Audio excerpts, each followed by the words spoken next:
అరే లంజా కొడక, రివ్యూస్ చూసినవాడు పొగ్గడివి, మరి ఎందుకు మెసేజ్ చేసావురా?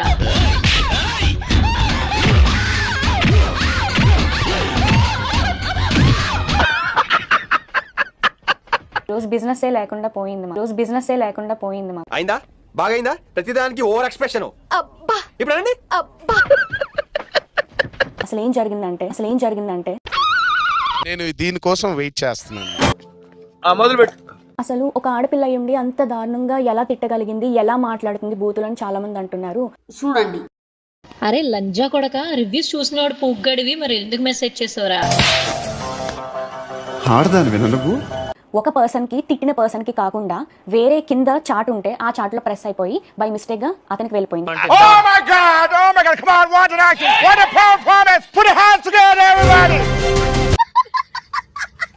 ఆయన చూసి ఉండరు విని ఉండరు ఏమో అనుకుని ఇంకా మేము కూడా ఏం రెస్పాండ్ అవ్వలేదు. మరి అంత ఎర్రి పువ్వును కాదు, నాకు అన్ని అర్థం అవుతాయి. ఈ లోపు ఆయన చూసి వేరే మీమర్స్ కి కూడా పంపించేసి పబ్లిసిటీ న్యూస్ ఛానల్స్ లో అన్ని జరగడం అయిపోయింది అనమాట. నీ ఒక్క తలకే నడిపితే చాలు ప్రశాంతంగా ఉండొచ్చు. ఒకరికి పెట్టబోయి ఆ మెసేజ్ అనేది వేరేగా బై మిస్టేక్ గా వెళ్ళిపోయింది. దానివల్ల ఈ పబ్లిసిటీ అంతా అయింది. గుడి దగ్గర చెవులో పువ్వులు పెట్టుకుని చాలా మంది ఉంటారు, వాళ్ళకి చెప్పుగా. అబ్యూజివ్ వర్డ్స్ ఎవరైతే మా వాట్సాప్ కి తిట్టి మెసేజ్ చేస్తారో వాళ్ళకి మేము అదే భాషలో మేము రిప్లై ఇస్తాం. నా పికిల్స్ ఎక్స్పెన్సివ్ అని మీరు ఒక్కరే అనలేదండి, 100 మంది అన్నారు. అన్న ప్రతి ఒక్కరిని నేను బూతులు తిట్టేయడం అంటే అది నమ్మసక్యంగా లేదు. ఫస్ట్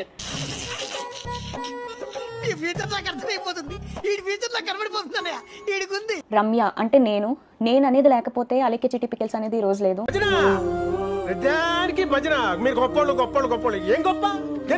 మేము ముగ్గురమే అయితే ప్రెసెంట్ అయితే ఉన్నాము. ఎంత బాధను మోస్తున్నాం అనేది మాకు మాత్రమే తెలుసు. చదువు ఉండాలి, సంస్కారం పోకూడదు, అధికారం ఉండాలి, అహంకారం ఉండకూడదు, క్రమశిక్షణ ఉండాలి, బరి తెగించకూడదు. నేను వాళ్ళని కరెక్ట్ కాదనట్లేదు, వీళ్ళని కరెక్ట్ అనట్లేదు. సిచ్యువేషన్స్ అంతే. పిచ్చోళ్ళ గురించి వెంటనే కానీ లైవ్ లో ఇదే చూడటం. ఆడియోని తీసుకెళ్లి ఇంత నెగటివ్ వైరల్ అయితే చేసేసారు. చాలా న్యూస్ ఛానల్స్ లో కూడా చేసేసారు. ఎందుకు దెంగి తినడానికి వచ్చారని చెప్పి నేను అడుగుతున్నాను. మా అక్క అలెక్కియా చిట్టి ఆడియో అయితే రిలీజ్ చేశారు.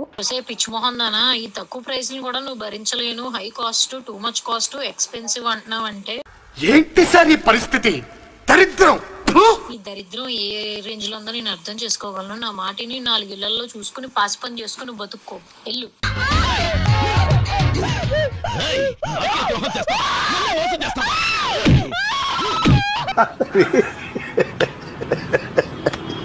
మా అక్క అలెక్కియా చిట్టి ఆడియో అయితే రిలీజ్ చేశారు. ముష్టి పచ్చడే కొనలేకపోతున్నావు, నువ్వే పడరా. గోల్డ్ ఏం కొనిస్తావురా దానికి? లంజా కొడకాన్ని ఏమని దెంగ. నువ్వు అడిగిన ఏమి నువ్వు కొనలేవు కాబట్టి అని నేను వదిలిపడది.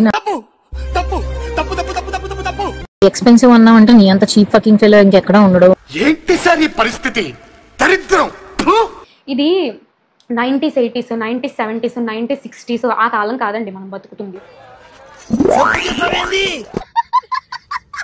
2025 లో బతుకుతున్నాం.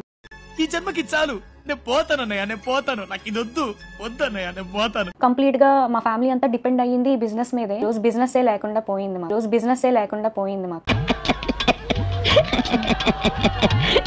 ఎంత ఘోరం జరిగిపోయిందిరా.